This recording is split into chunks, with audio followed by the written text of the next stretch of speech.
نن بیا موږ راوړی دی یو بل ډېر بهترین شربت. د دې فواید څه دي، د دې نقصانات څه دي، دا په څه کې استعمالیږي، د دې ټولو پوښتنو ځواب به انشاءالله تاسو ته په دې ویډیو کې میلاو شي. نو ویډیو را سره تر اخره پورې وګورئ. له تاسو دوستانو څخه بیا هم یوه هیله کوو که تر اوسه مو زموږ دغه یوټیوب چینل میډیسن ان پښتو ویت فیاض نه وي لایک کړی او سبسکرایب کړی، مهرباني وکړئ دغه چینل ځان سره لایک شیر او سبسکرایب کړئ.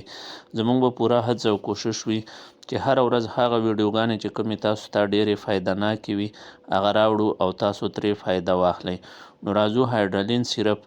هایډرالین سیرپ چې یو ملټي نیشنل کمپنۍ سرلی جوړ کړی دی، خصوصا دا هغه کسانو ته ډېر زیات فایده ناک دی کوم کسانو چې سینه زر زر خرابیږي او هغه دغه بلغم په وجه باندې د هغه ټوخی ډېر زیات وي او هغه له دې تکلیف څخه په عذاب وي، نو هغه کولی شي چې د هایډرالین سیرپ استعمال وکړه.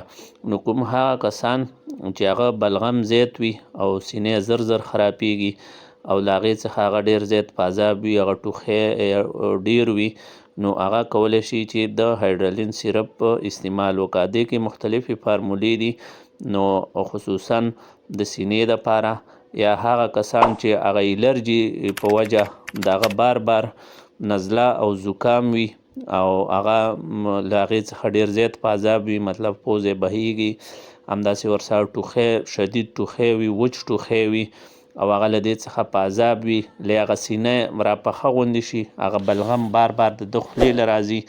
نو دې دپاره هایډرالین سیرپ یو ډېر بهترین سیرپ دی او د دې په استعمال سره د دغې ستونزې حل ممکن دی. بعضې خلک دغه دوی د نشې دپاره له نورو دغه دپاره استعمالي، نو دا ډېر یو نقصان دی دې کسانو دپاره، نو دغې څخه دی جدي ډډه وکړي او داسې د نشې یا نورو شیانو دپاره دی دا نه استعمالي، ځکه دا یو ډېر بهترین شربت دی. کوم هغه کسان چې هغه الرجي ولري، نزله ولري، زکام ولري او سینې ټوخی ولري او هغه ټوخی وچ وي، بار بار راځي، نو دې دپاره هایډرالین سیرپ ډېر مفید دی.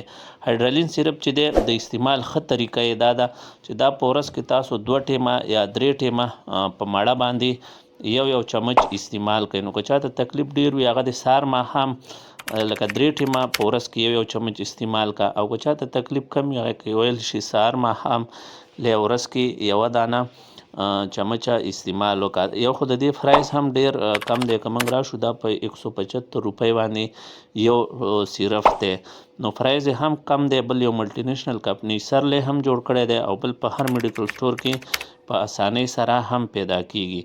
نو دا یو ډېر بهترین شربت دی او خصوصا هغه زنانه کومې زنانه چې د ماشوم بیمار وي نو هغه د ډاکټر په مشوره استعمال کا.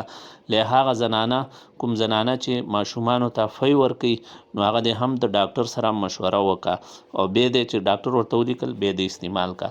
او خصوصا هغه کسان دی هم نه استعمالي کوم چې د زړه مریضان وي، له د بلډ پریشر بیماران وي، نو هغه دی هم د ډاکټر په مشورې استعمال کړه، ځکه بعضې وخت د زړه بدوالی یا د زړه دړکن تیزي له خوله وچوالی رامنځته کوي، نو که دغسې ستونزې مشکل چا کې پیدا شي نو هغه دی بیا نه استعمالي. نو که ویډیو مو خوښه شوې وي له تاسو دوستانو څخه بیا هم یوه هیله کېږي زموږ همدغه یوټیوب چینل میډیسن ان پښتو ویت فیاض لایک شیر او سبسکرایب کړئ. انشاءالله زموږ به پوره هڅه او کوشش وي چې تاسو ته دغسې بهترینې او ښکلې ویډیوګانې راوړو. تر بلې ویډیو پورې ما فیاض خان ته اجازت راکړئ. ښې چارې درته غواړو. د خپل ځان او خپلې روغتیا پوره خیال وساتئ.